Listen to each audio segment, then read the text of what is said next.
Hola, ¿qué tal? Muy buenas tardes. Bienvenidos a una nueva entrevista del Avangar. Yo soy Eduardo Núñez y hoy tenemos un invitado especial de lujo, un gran amigo, también compañero de escenario, el maestro Horacio Franco. Horacio, bienvenido. Querido Eduardo, es un honor, un placer charlar contigo y un saludo al público de Avangar. Y bueno, pues es un orgullo estar platicando contigo, que eres un gestor, una figura musical de grandes dimensiones y sobre todo pues has sido un secretario de Cultura que ha dimensionado a la Universidad de Querétaro como una de los bastiones culturales universitarios de la Universidad Pública Mexicana de más, de veras de más relieve. Y gracias por todo ese trabajo que estás haciendo. Muchas gracias. Y enhorabuena. Muchas gracias. Todo el mundo que ha trabajado contigo, que hemos trabajado contigo durante años y años y años, estamos muy agradecidos de esta cobertura tan grande que le has dado a las artes y a la cultura. No, muchas gracias, mi querido Horacio. Y les voy a dar un poco de lo mucho que ha hecho Horacio a nivel mundial e internacional. Nomás le falta tocar para los extraterrestres. Y bueno, Horacio Daniel Franco Mesa nació el 11 de octubre de 1963 en la Ciudad de México.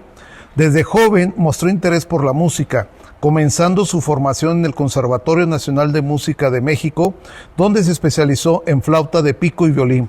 A los 13 años hizo su debut como solista interpretando el concierto en la menor de Antonio Vivaldi con la Orquesta de Cámara del Conservatorio. El maestro Franco ha tenido una carrera prolífica, ofreciendo alrededor de 150 conciertos al año que abarcan un repertorio que incluye música clásica, popular y tradicional. Ha realizado presentaciones en importantes salas de concierto, así como en escuelas y plazas públicas. Además, ha sido director de la Capella Barroca de México, que fundó para promover la música barroca y renacentista.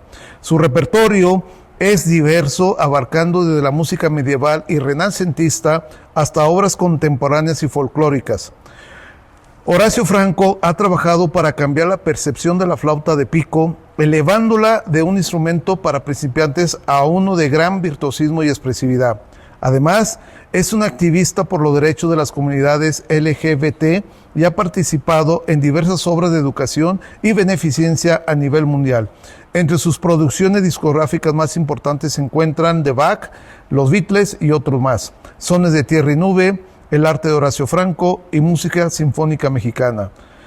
Horacio Franco es reconocido no solo por su talento musical, sino también por su compromiso social y su labor en educación musical, lo que le convierte en una figura influyente en la cultura mexicana, tanto a nivel nacional como internacional. Horacio, bienvenido. Pues muchas gracias por ese currículum. Es muy extenso para mi gusto, pero bueno, nada de lo que dices es mentira, así que muchas gracias. De al contrario. Esta introducción. Horacio, ¿por qué flauta, música, o por qué no ingeniero industrial o médico? Cuéntanos. Pues es que tú sabes, tú eres un gran músico y sabes que la música...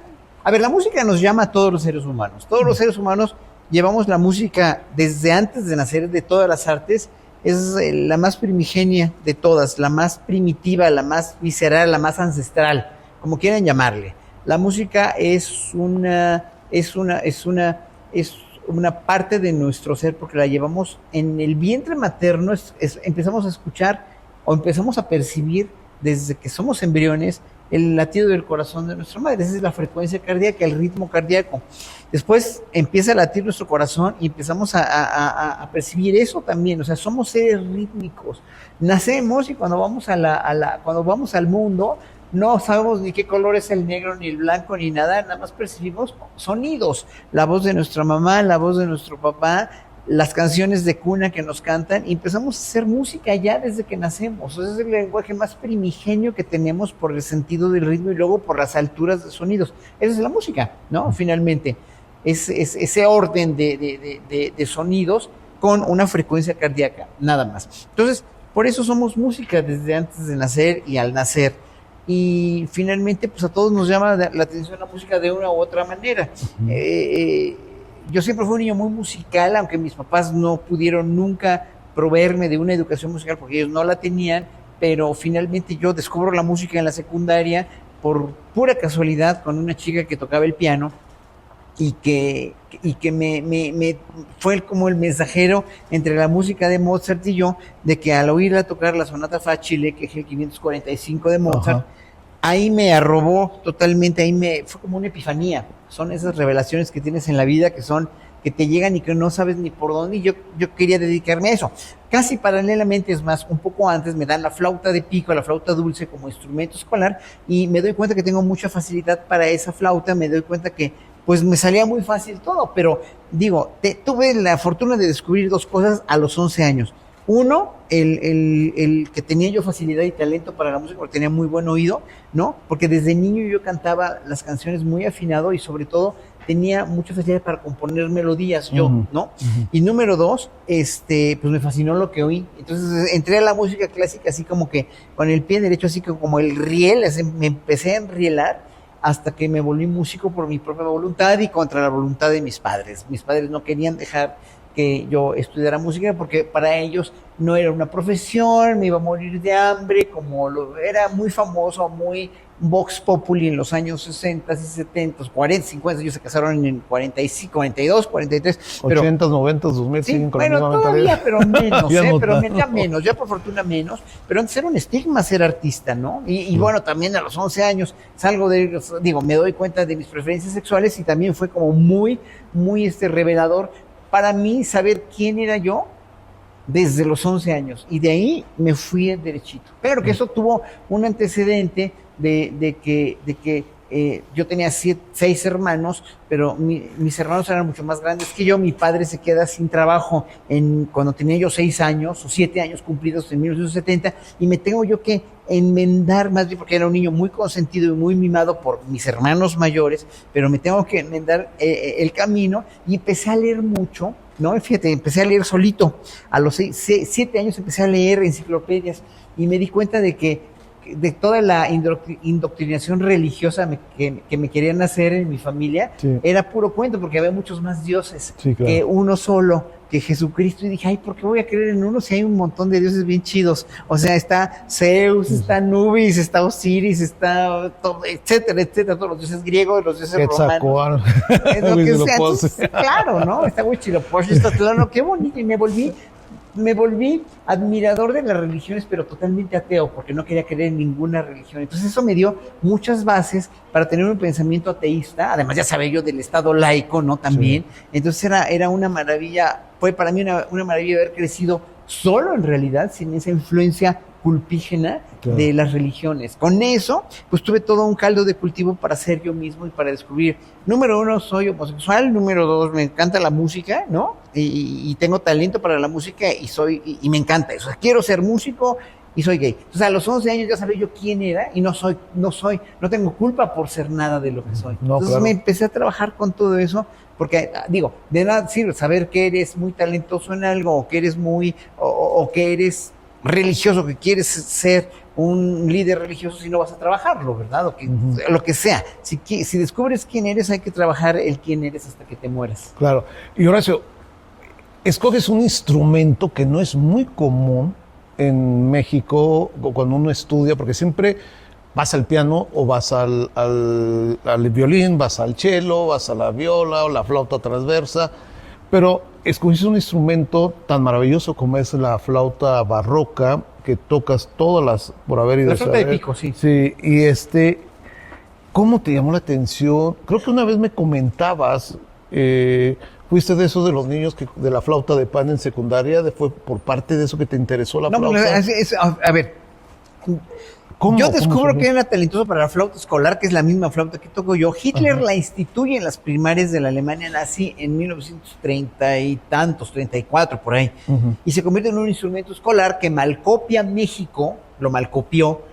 En los años 70 a mí me tocó ser de las primeras generaciones que tocó la flauta, pero yo como era muy talentoso para la flauta y todo el salón, la mayoría del salón no podía tocar porque los maestros tampoco sabían cómo enseñarla porque fue una cuestión muy al vapor y muy mal hecha. Entonces, pues yo no tuve otro acceso a otro instrumento. Yo con el ejemplo de la sonata Facile de mi compañerita que tocaba el piano, quería yo ser pianista, pero pues en mi casa no había ni para comer, pues menos para un piano, ¿verdad? Sí. Porque éramos gente de clase trabajadora y mi papá no tenía trabajo en ese entonces. Entonces, pues tuve que seguir tocando la flauta y ya me empecé a interesar por eso. fíjate, llegan momentos en la vida en que dices, bueno, ahí va. No soy religioso, pero tuve una suerte, así como que Dios me lo hubiera mandado, si yo creyera en Dios, de ir a una horrera en ese entonces, que era el Walmart anterior, era la horrera, y fui a horrera y ahí vendían discos de música clásica a $9.90. Entonces empecé a hacer una colección de discos de música clásica. Compré un disco de conciertos para flauta de pico, de Vivaldi, que no sabe ni lo que era, decía Concertos for Flautino, ¿no? Porque así así Vivaldi for piccolo, o flautino. Vivaldi escribe en sus manuscritos concierto for flautino, para la flauta sopranino. Pero cuando yo lo compré concierto para piccolo, lo empecé a oír y dije, ay, esto suena como la flauta que toco yo. Y empecé a sacarlos de oído, los conciertos de Vivaldi. Entonces, finalmente ahí me hice apasionado de la música barroca y ya sabía yo que esa flauta que tocaba yo pues era un instrumento que Vivaldi había usado como instrumento para los conciertos para piccolo. Bueno, entonces ahí me fui con la música barroca, con la flauta dulce, porque no había otro instrumento que tocar, porque no, en mi casa no había para nada. Entro al conservatorio a escondidas de mis papás, que precisamente las señas del conservatorio me las dio Magdalena Nogueras, hermana del doctor Nogueras, que era mi compañerito en la secundaria también, que me dio santo y seña del conservatorio y era pianista, estudiaba ya en el conservatorio con la gran María Teresa Rodríguez, sí, ¿no? Que era también, éramos muy amigos María Teresa y yo, que bueno, ya muchos años después, ¿no? Pero yo fui al conservatorio, entré a escondidas de mis papás, y cuando obviamente yo sabía que iba a pasar el examen de admisión, ¿no? Porque yo sabía mis talentos. Esa es una cosa que te tienen que enseñar aquí en México, para reconocer tus talentos, ¿no? Para no sentirte ni culpable ni responsable por utilizarlos. Si yo iba a utilizar mi talento para la música, entro al conservatorio, hago el examen de admisión, lo paso, y me dicen, vamos, ¿a qué instrumento vas a inscribir? No, pues a la flauta dulce, ¿no? A la flauta de pico. No, chatito, me dicen, aquí no hay eso. Eso es algo que yo te quería preguntar. Tú entras a un conservatorio, eso te decía, ¿y quién fue tu maestro? No tuve maestro nunca. ¿Cómo te enseñaron? Nunca tuve si maestro. No había un especialista en yo eso, no tuve maestro, entré a estudiar violín. Me pude comprar un violín con mis ahorros, que tenía una hermana que vivía en Estados Unidos me había dado, ¿no? Me compré un violín de $3,000, un violín chino, y con el violín chino entré a violín, y gracias a que entré a violín, que mi maestro, entré a los 13 años al conservatorio. Mi maestro de violín era Echilio Bredo, un muy buen violinista, productor de muy buenos violinistas y atrilistas sobre todo, y me trataba muy mal porque yo entré muy tarde a estudiar violín. Entré a los 13 años a estudiar violín, y cuando empiezas a los 13 años a estudiar un instrumento de cuerda con un muy buen maestro en una escuela profesional, pues te mandan a la fregada, porque finalmente empiezas muy tarde un instrumento así. Tienes que ser niño. Entonces tienes que ser muy niño, tú lo sabes, ¿no?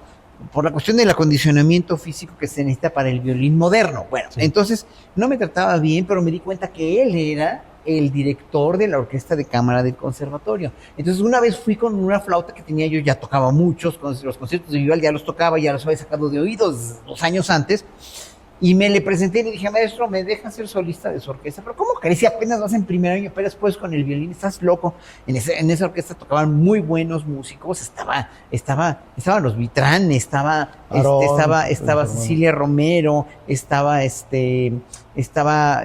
Nacho Mariscal en esa orquesta. Y me dice, pues si todos estos muchachos ya tocan muchísimo más que tú, ¿cómo quieres ser solista? ¿Te volviste loco? No, maestro, es con la flauta, es con esta flauta. Saco la flauta, empiezo a tocar en un concierto de Vivaldi, ese que toqué en Bellas Artes, pues me la dio de solista porque se quedó muy asombrado, pero tuve las agallas de hacerlo, porque tenía acá 13 años todavía, ¿no? Entonces, finalmente, así fue como empecé. Yo estudiaba solito, yo estudié solo. Después, él mismo me dio los datos de alguien que me mandó con Agustín Oropesa, que fue el primer flautista transversal. Él tocaba flauta transversal, él nació en 1891 y ya para ese entonces tenía 80 y tantos años, y me dio clases de interpretación. Él no conocía nada de esa flauta, le parecía muy rara, obviamente, pero me dio muchas bases técnicas de interpretación. Y entonces, gracias a él, aprendí a interpretar, a frasear y a tocar de una manera correcta. Yo nunca tuve un maestro de flauta, nunca, hasta que me fui a los 17 años. Fue una historia muy linda, porque finalmente yo sabía que en Holanda estaban los mejores flautistas del mundo. Ahí había una escuela maravillosa que funda Frans Bruggen en los años 60, y yo me quería ir a Ámsterdam a estudiar, porque ahí estaba esa escuela maravillosa. Entonces mandé un cassette, que los jóvenes ya ni se acordarán que existían. Grabé un cassette con un amigo mío, José Suárez, que gran clavecinista, que era ya tocaba yo con él, fue mi maestro de armonía y contrapunto, pero ya tocaba con él, y con otra chica que tocaba la gamba. Mandé el cassette por correo certificado y después de 3 meses me llega la carta de aceptación. Pero yo empecé a dar clase en el conservatorio desde los 16 años. El director del conservatorio me mandó llamar por un examen que había yo hecho para ver qué iba a hacer yo de mi vida con la flauta dulce y que me juzgaran, ¿no? Los maestros de clavecín o los maestros de otras áreas para que vieran o sea, y yo quería que hubiera una carrera de flauta, pero el director me manda a llamar y me nombra maestro del conservatorio y de la superior de música. Entonces di clases de los 16 a los 17 años, fui el maestro más joven que ha tenido el conservatorio, di clases durante un año y con eso me pude ir, porque fui a pedir becas a Fonapaz, hablábamos de Fonapaz, exacto. de toda la infraestructura que funda la señora López Portillo, que muy bien hizo la Orquesta Filarmónica de la Ciudad de México en los 80s, pero que pues no iban a becar a alguien que tocara un instrumento que no entrara en esa orquesta. Claro, pues, ¿no? claro. Entonces nunca me becaron, yo me conseguí con mi sueldo que gané de maestro de la superior de música y del conservatorio, porque di clases en las 2 escuelas, me pude ir a Holanda aunado a un premio que me gané con Enciclopedia Británica. Entonces el premio que gané por Enciclopedia Británica fue por un artículo que escribí, pero entonces toda mi existencia se fue así como evolucionando porque yo lo fui buscando. Claro. O sea, yo lo fui buscando y propiciando. O sea, a los 17 te vas a Holanda. Me fui a ¿Cuánto Holanda. duras allá ahora? Sí. Mira, iba yo a estar 2 años, pero acabé con 3 y medio porque me dieron chances de graduarme con el grado de maestría. Ya. O sea, ahí te perfeccionaste ya tu Ahí técnica. tomé mi primera clase de flauta con el mejor maestro del mundo, Sí. con los mejores maestros del mundo, Sí. Mayrake Missen y Walter Van Haue. Y con él me gradué con Walter. O sea, Sí. fue una vorágine de acontecimientos que me favorecieron por la escuela donde entré a estudiar. Porque en ese entonces era la mejor escuela del mundo y que ya desapareció casi la flauta dulce del panorama europeo, pero finalmente fue como que la jauja de todo el mundo flautístico estaba allí en Ámsterdam. Sí. Entonces me pude graduar, pude tomar clase con clases de técnica, porque a ver, si tú vas a dar a la mejor escuela del mundo con mucho talento y con mucha pasión, no vas a hacer nada si no tomas una metodología. Sí, claro. Y entonces esa metodología, esa base técnica que yo no tenía en México, porque no la iba a aprender con nadie tocaba la flauta, no había señoras aficionadas a la música que daban clases de flauta dulce en escuelas privadas, ¿no? Sí. Estaba la esposa de Günter Gerso, Jean Gerso, pero pues ella no tocaban, o sea, no eran gente profesional, yo necesitaba una preparación profesional. Sí, sí, claro. Entonces tú terminas tu periodo allá y regresas a México, por lo que estoy entendiendo, Horacio, tú vienes como que a fundar casi la técnica para tocar la flauta piccolo, que le podemos llamar. Flauta de pico. Ajá, de pico barroca. No, es que la flauta barroca es transversa ¿Es transversa también? Yo no toco transversa. No, flauta barroca, te explico y le explico al público. Una flauta barroca es una flauta que se hizo o se construyó en la época barroca. Puede ser flauta transversa barroca o puede ser flauta de pico o flauta dulce. El nombre en español es flauta de pico o flauta dulce, que viene del italiano flauta dolce. El nombre en inglés, fíjate qué chistoso, les voy a explicar. El nombre en alemán, en todos los idiomas sajones, es Blockflöte, Blockflöte, es una flauta que está construida como un silbato y que tiene un bloque de madera que hace una pared, que es como un silbato, para sacar el sonido. Esa es la flauta de pico, pero en italiano se llamaba flauta dolce porque su sonido era muy dulce. Y en inglés se llama recorder. Recorder como grabadora, como recorder, recorder. Pero es un nombre medieval que viene de los anales de uno de los reyes de Inglaterra, Enrique III, creo que era, donde narraba en latín una serie de posesiones que tenía el rey y nombraba que tenía una serie de instrumentos fistulae, que es en latín flauta, fistulae nomine, llamada nomine ricordo, porque le recordaba el sonido de los pájaros. ¿Cómo ves? Ahora se llama recorder en inglés. Entonces, tú llegas y de grande te acuerdas que empieces y pedir ya lo que es la danza de flauta muy se empieza a crear una técnica por Horacio aquí en México y cómo te cuando llegas ¿qué pasa cuando llegas de Holanda? ¿Cómo funcionas tu trabajo en la nacional? ¿Te dieron permiso para ir a estudiar? ¿Te vuelven a contratar? ¿Qué pasa con tu vida cuando llegas? Y me imagino que después te conviertes en un fenómeno mundialmente, interpretando magistralmente como lo haces este instrumento, y te conviertes, se puede decir, como que la persona que capa técnica para hacer esta música. Mire, como yo he vivido tan vertiginosamente, tan revolucionado, era un chavito muy revolucionado con él, ya a los 21 años, ya allí fue una pareja holandesa, que precisamente ahorita hace ratito estaba hablando con ella, hace muchos ya dejamos de tener la relación, pero somos muy buenos amigos. Llegué con él en 85, ¿no? Sí. Nos toca el temblor, el terrible temblor de la Ciudad de México, pero bueno, llegando, porque llegamos con una mano adelante y otra atrás. Ajá. Pero llegando, lo primero que hice fue hablarle al nuevo director del conservatorio, que era el maestro Leopoldo Telles, ¿no? Que era mi amigo mío. Le dije, Leopoldo, oye, ¿me das chance de las horas que tenía? Que no eran por plaza, era por nombramiento. ¿Me das chance de recuperar las horas que tenía? ¿Tienes chance de que pueda volver a dar clases de flauta o de lo que sea? No, pues claro que sí. Me dio chance. Otro amigo, Rafael Cervantes, que ya murió, me llevó a la Nacional de Música para que me dieran algunas horas para dar clase de flauta también. Y luego, ese mismo día que llegué, investigué el número de Mario Lavista para decir, a ver, Mario, gran compositor mexicano, claro. Ya acaba de morir hace 3, 4 años. Le dije, Mario, tú no me conoces, pero yo sé que tú estás interesado en las nuevas técnicas de composición de instrumentos para música contemporánea, pues yo traigo la de la flauta dulce. Yo pensé que no lo iba a conocer, ¿no? Pero él tocó con Eduardo Mata, fíjate qué chistoso. En los años 60 tocaron juntos el Recorder, que Mario y el güero Mata lo conocían como Recorder, y tocaban juntos en el Altillo, iban a la iglesia del Altillo y a tocar juntos cuando adolescentes, en los 50, 60. Entonces estaba muy interesado, le fui a enseñar a flauta y me compuso una música maravillosa que se llama Ofrenda, que estrené año y medio después en el Foro de Música Nueva, y a partir de ahí muchos compositores se interesaron por eso y me empezaron a componer obras, bueno, no para mí, sino para la flauta, ¿no? Entonces fue muy interesante porque y luego venía también, tenía mi hermana, que ya murió también, trabajaba en la Facultad de Psicología y tenía una amiga que trabajaba con ella y su hermana trabajaba en una estación de música clásica que tú debes recordar, Estéreo 1000, que era la del núcleo de Radio 1000. Entonces ahí tenían un auditorio, el Auditorio Azul y Oro en Insurgentes Sur, y me dieron chance de dar un concierto ahí, y ese concierto lo grabaron y pasaban la grabación del concierto en Estéreo 1000. Entonces eso me empezó a dar mucha difusión, lo fui buscando.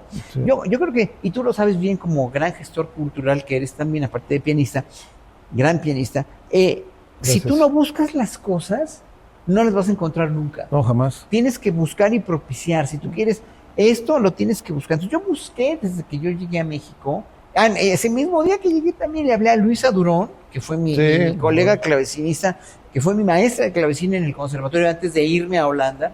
Y le dije que quería hacer música junto con ella y a José Suárez, mi amigo, el clavecinista organista, y claro, ya tenía yo con quién tocar, ya tenía yo qué hacer. Di un curso en la Nacional de Música llamado La Flauta Dulce en el siglo XX y fue muy exitoso. Entonces, gracias a eso, me moví hasta que empecé a posicionarme.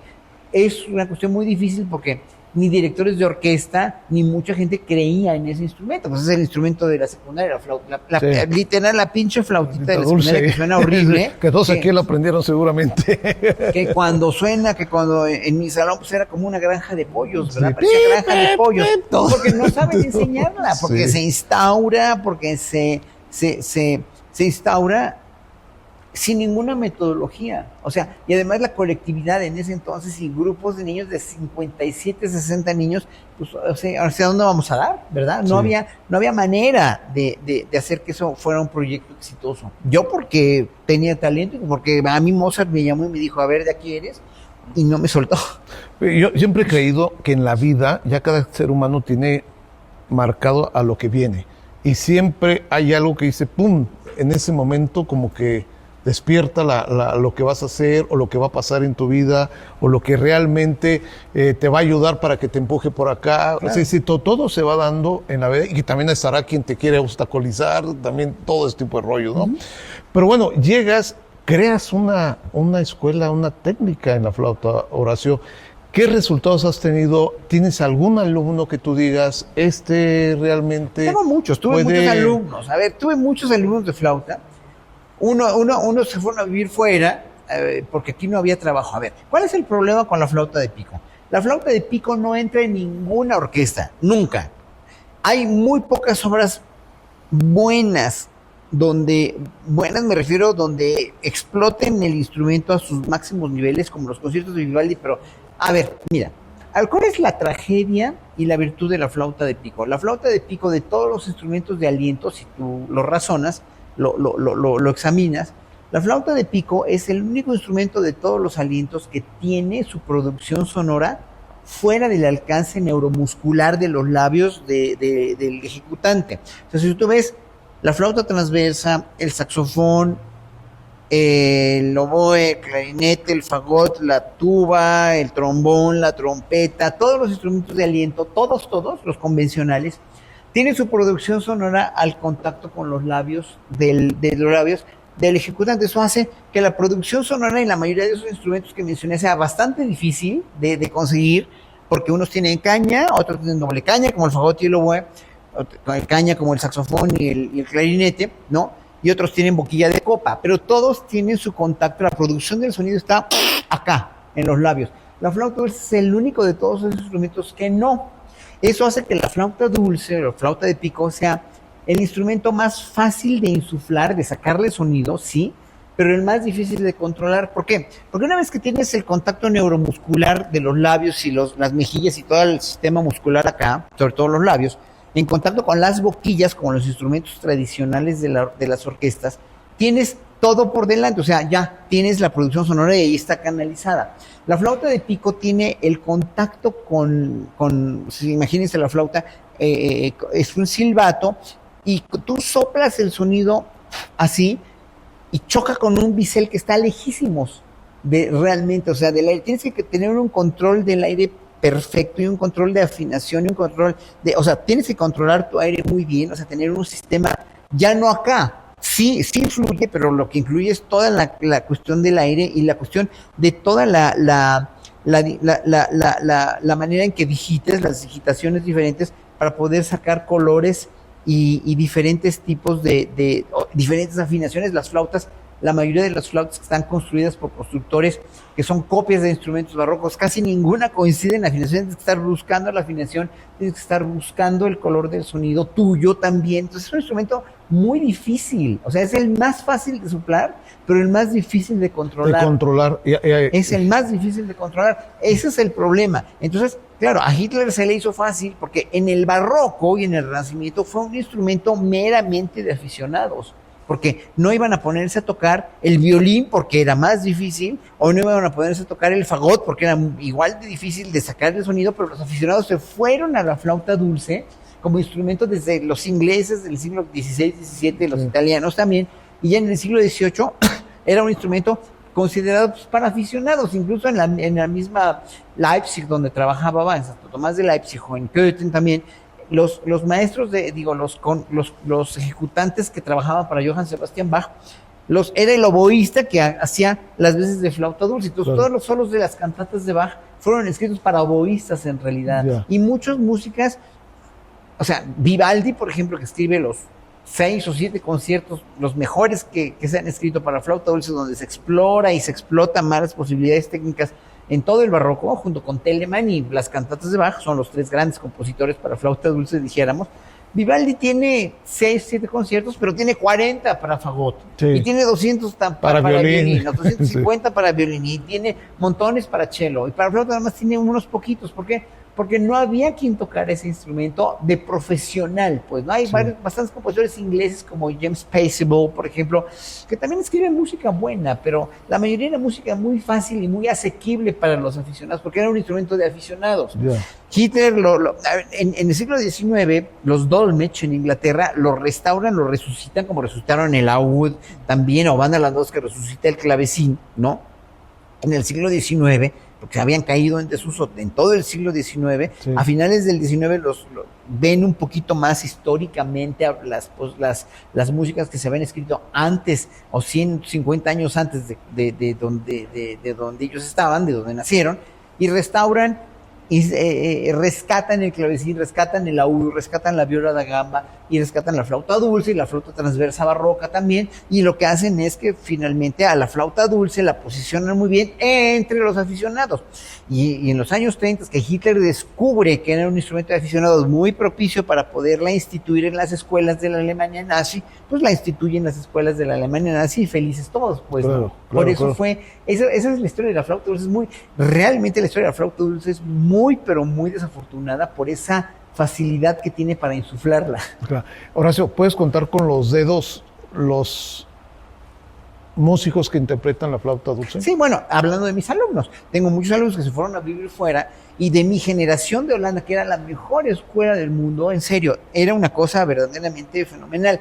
Nos recibimos 16 flautistas ese año, 1985, hace 41 años. Ajá. Estoy hablando. Bueno, de todos esos 16 que nos recibimos, solamente 3 nos dedicamos a vivir de la flauta, porque es imposible en Europa, es imposible en cualquier parte del mundo vivir de la flauta si no tienes un nivel de solista y una carrera que te garantice éxito como solista. No vas a vivir de nada más que de dar clases, o no vas a vivir. Yo me hubiera podido, me preguntan, ¿no? ¿Y por qué no te quedaste en Holanda? Ya tenías tu pareja, ya tenías ya estabas allá. Pues no me quedé porque era imposible vivir de la flauta allí. O sea, había me dieron el tip de una escuela rural en un pueblito que no había ni tren, tenías que tomar el tren y luego el camión, en una primaria, en una escuela rural de Ámsterdam, de dar clases, ¿no? Era 2 horas de clase a la semana, y antes que yo había 35 flautistas holandeses que estaban queriendo su puesto. ¿Qué voy a quedarme yo allá?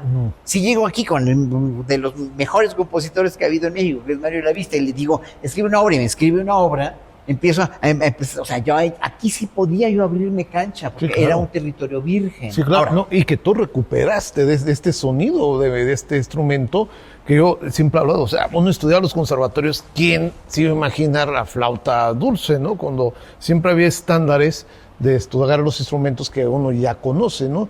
Entonces tú rescatas y se vuelve también un retomar una regresión para escuchar estas maravillosas obras que tú bien lo comentaste ahorita, que muy poco se escribió, pero que tú realmente las volviste a rescatar. Y aparte sé que has hecho investigaciones muy importantes, Horacio, sobre música que se hizo aquí. ¿Realmente hubo alguien o algún maestro de capilla, algún compositor que escribiera para ese instrumento, o has hecho tú música de México escrita para para violín o para otros instrumentos? no hay nada de música virreinal escrita para instrumentos. No hay nada, nada. Ese es el problema. La música virreinal fue eminentemente vocal y religiosa. Sí. ¿No? Hasta los mismos villancicos que tienen un corte profano, los de Gaspar Fernández, que están muy bien en todas las bibliotecas aquí, ¿no? De las catedrales, pues eran religiosos, era música vocal de corte religioso. No había nada puramente instrumental. O sea, llegaron los conciertos grosos de Corelli, llegaron algunas obras de Haydn, también una sinfonía de Haydn ahí en Puebla. O sea, no hay música instrumental, no hay música instrumental de nada. Pocas músicas instrumentales que se conocen en Latinoamérica son las sonatas escritas por los indígenas de las misiones de Chiquitos en Bolivia, pero eso es música que no se compara con las grandes músicas instrumentales de Vivaldi o de Corelli o de Telemann o de Händel, ¿no? Es música muy básica en realidad, ¿no? A ver, éramos una colonia éramos colonias de un imperio musical, de un imperio español que estaba en decadencia musical. Sí. Porque en el siglo XVII ya los últimos grandes compositores pues, fueron ya, bueno, Mateo Flecha, que fue del XVI, pero pues Bartolomé de Selma y Salaverde, muy pocos hicieron, ¿no? Aquí importaron maestros de capilla como Hernando Franco, que era buen Muy bueno, compositor, sí. ¿no? El primer maestro de capilla en 1530 y tantos, de los 1550, 60, pero nunca hubo en realidad un ejercicio de la música más profesional y más profundo y con el nivel que tuvieron en Italia en 1600 en la explosión maravillosa que propició la creación del barroco como periodo musical, ¿no? Ellos ni saben que se llamaba barroco, pero en Italia hubo una explosión hacia 1600 de eventos donde se desarrolla el género de ópera que se llamaba drama per musica, el advenimiento del el auge de los instrumentos de cuerda, ¿no? Gracias a los grandes constructores Stradivari, Amati, Guarneri, con grandes virtuosos del violín. Aquí no hubo nada de eso, aquí no llegó nada. Sí, nada. No llegó la música religiosa. Nada más. Sí. Entonces no hay nada que hacer aquí en la época virreinal. Entonces, bueno, yo he dirigido, porque me volví director unos años después de que llegué a México, me volví director, ¿no? Hice un grupo eminentemente de música vocal y de música instrumental, donde hicimos alguna música instrumental, por ejemplo, vocal o instrumental, como las misas de Manuel de Sumaya, que están francamente, o sea, ya lo digo como te lo digo de músico a músico, están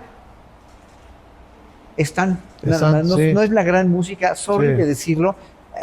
Era buen compositor Hernando Franco, era buen compositor López Capillas, tenían muy buena, a ver, los compositores mexicanos virreinales, ¿no? O españoles que vinieron acá, ni eran los grandes como Tomás Luis de Victoria, ¿no? O Pergolesi, pero eran compositores buenos, de oficio, y ya después se volvieron, pues eran buenos compositores, o sea, tenían el ejercicio de la música, pero no al nivel que los tenía Händel, Vivaldi, Telemann o Bach, ¿no? O sea, obviamente. Y que fueron los maestros de esa época. Ahora, entonces, tu repertorio está basado mucho ¿haces transcripciones de algunas obras? Hay que hacer, totalmente. Ajá. Hay que hacer adaptaciones, más que transcripciones, adaptaciones de músicas de violín, de músicas de lo que sea. Me empecé a tocar después con un gran contrabajista, Víctor Flores, empecé a tocar danzón. Se me ocurrió hacer una música, un disco que se llamó del Medieval Danzón, porque probar todas las músicas idiomáticas para dos instrumentos, uno que es transpositor a la octava, que es la flauta dulce, y otro que es transpositor a la octava baja, que es el contrabajo, que hay un trecho tremendo. Es una combinación muy afortunada por esa división acústica así tan grande, como las sonatas de Beethoven, tú las conoces, claro, que estás acá en una mano y la otra estás abajo. Acá. Es muy interesante, es muy poderosa la combinación. Entonces, como a mí me gustan mucho los danzones, porque yo crecí en un entorno en Portales de la Ciudad de México muy danzonero, ¿no?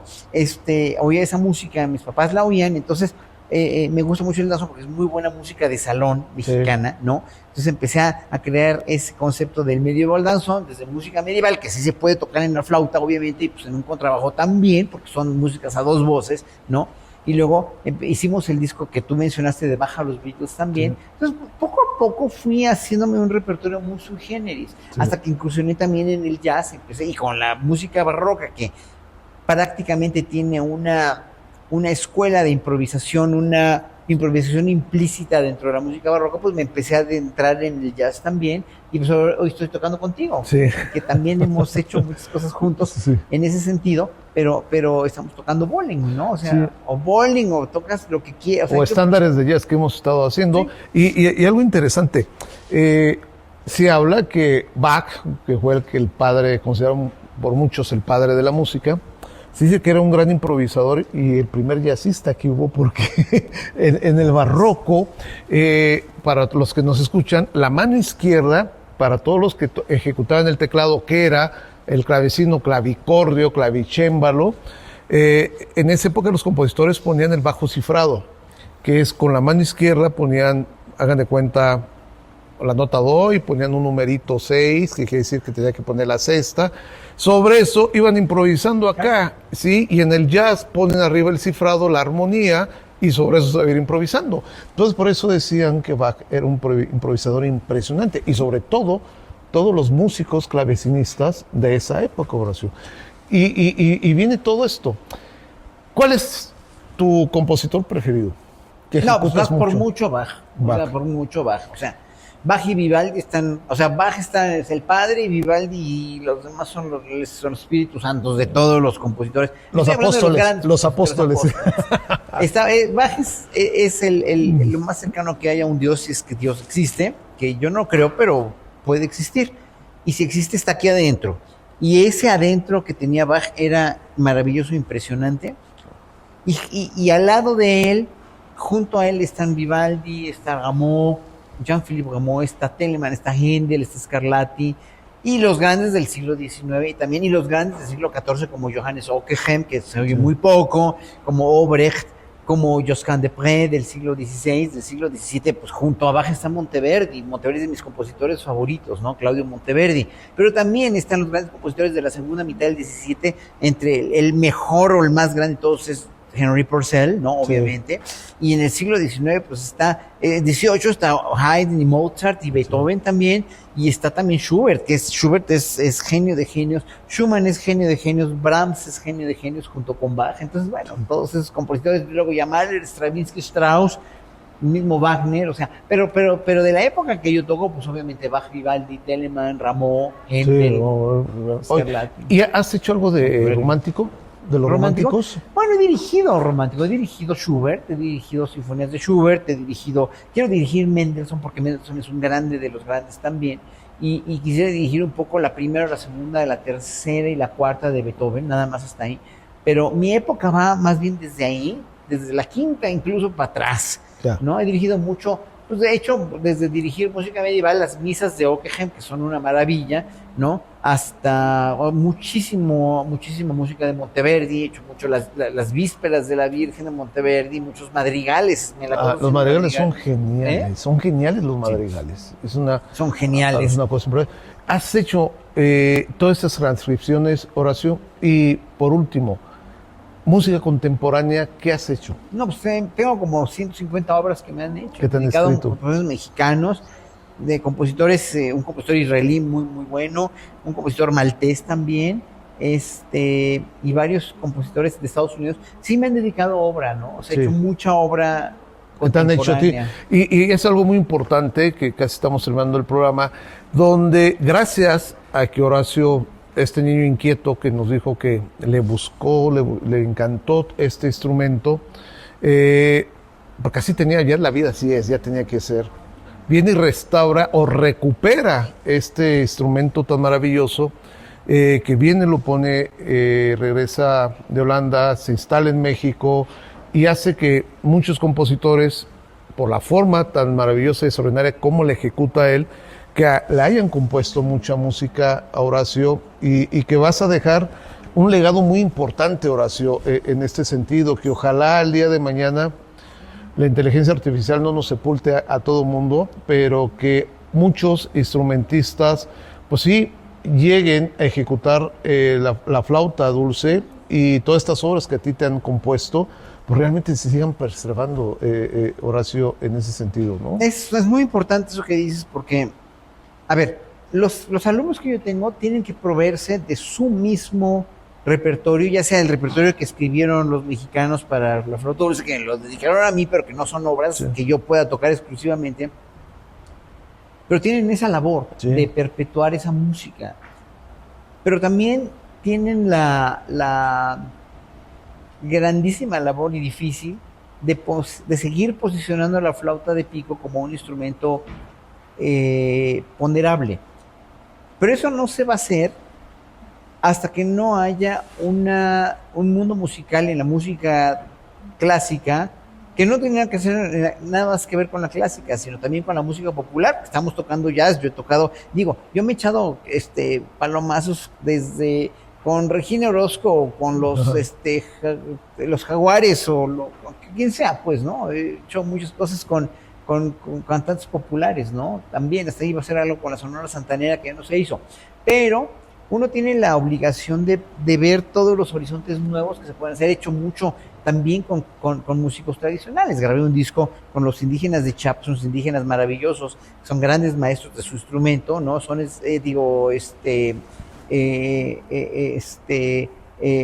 Sones de Tierra y Nube, que mencionaste, también lo hice con las bandas, pero esos son instrumentos europeos, ¿no? Lienzos de Viento se llama el disco que grabé con 2 maestros indígenas de Chiapas. He hecho música tradicional en Egipto, en Zanzíbar, con un tocador, era un tipo de marimba que tenía él, ¿no? Era como un embira, Sí.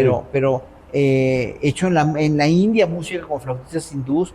He hecho música con un flautista del Tíbet, Nahuan Quechua. O sea, he hecho mucha música tradicional porque el instrumento realmente nunca llegó a tener el auge que debe haber tenido, y es un instrumento bastante rudimentario si tú quieres, ¿no? Sí. Pero tiene muchas posibilidades dentro de la música tradicional o folclórica, yo le digo tradicional. Pues música tradicional, música popular, música, el jazz, el rock o cualquier cosa, o sea, de ellos depende, no de mí, porque yo no puedo hacer una escuela para ver cómo va a vivir la gente. Sí, sí, Yo claro. nada más, uno como maestro de instrumentos es una cosa que seguramente estarás de acuerdo. Los maestros de instrumento a veces no entienden que no son los papás de los alumnos, sino No. son los formadores de los Guías, alumnos. y ya. ¿No? Así debe ser. Entonces, yo formo a un alumno que se tiene que ganar la vida. Mira, mi maestro de flauta, Walter Van Hauwe, que era en ese entonces el top de los flautistas, de los maestros, cuando me recibí, esa es una enseñanza que me dejó impresionante.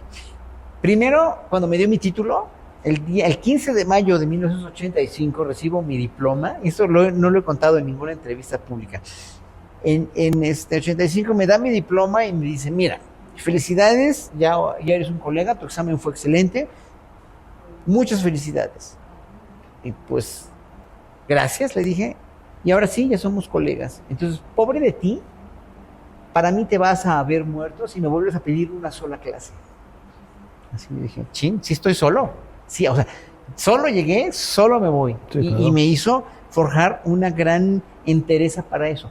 Después de, yo como no era nada tonto, después de 6 años o 5 años, lo invité con el trío Teter que tenía con Luisa Sí. Durán y Boyena Suavisca, lo invitamos a tocar con nosotros. Entonces ahí le aprendí un montón tocando ya juntos como Sí, claro. colegas, ¿no? Sí, claro. No tomé clase, pero observé y le aprendí un montón. Lo invitamos a México, hicimos muchos conciertos en grabación para Canal 11 y todo, que espero que todavía exista la grabación. Pero bueno, eso. Y después de unos días, después, 2 meses después de que me gradué, como por junio, julio, me invita a cuidar su casa. Porque tenía una casa que en ese entonces estaban muchos paracaidistas ocupando casas vacías en Ámsterdam. Y entonces había comprado una casa y me la estaba hecha una ruina, pero nos invitó a mi ex y a mí a cuidársela un par de días. Dije, claro que sí, accedí. En agradecimiento me invita a comer a un restaurante, nos invitó a comer a un restaurante, Smusan se llamaba el restaurante, muy bonito, muy caro. Y entonces me estaba comentando que tenía muchos conciertos que no podía cubrir porque tenía mucho trabajo, eran unos conciertos en Polonia. Me dijo, es que no puedo ir a Polonia y luego a Praga porque voy a estar en Alemania. Y dije, oye, así como, ¿no podrás dejármelos a mí? ¿No? Yo pensé que iba a decir, ay, pues sí, no. ¿Saben lo que me dijo? Me quieren a mí, no a ti. El día que te quieran a ti, te van a querer a ti por lo que haces. Me quieren a mí. Tú consíguete tu cartera de clientes, tú consigue tus gestores que quieran. Entonces dije yo, chin, me tengo que gestionar. O sea, con esas 2 cosas me allanó el camino para hacer una carrera. Fíjate qué buen maestro era. Nunca fue como papá. Y eso es lo maestro. importante, eso es para todos. Siempre hay que buscar para hacer las cosas y no esperar a que todo lo lleven de la mano y a uno lo sienten. Horacio, muchas gracias. Muchas gracias a ti, querido Eduardo. Muchas gracias a todos los que nos siguen en nuestras plataformas, que son YouTube, que es Facebook, Instagram, Spotify. Yo soy Eduardo Núñez. Esta es la entrevista a Vanguard. Muchas gracias.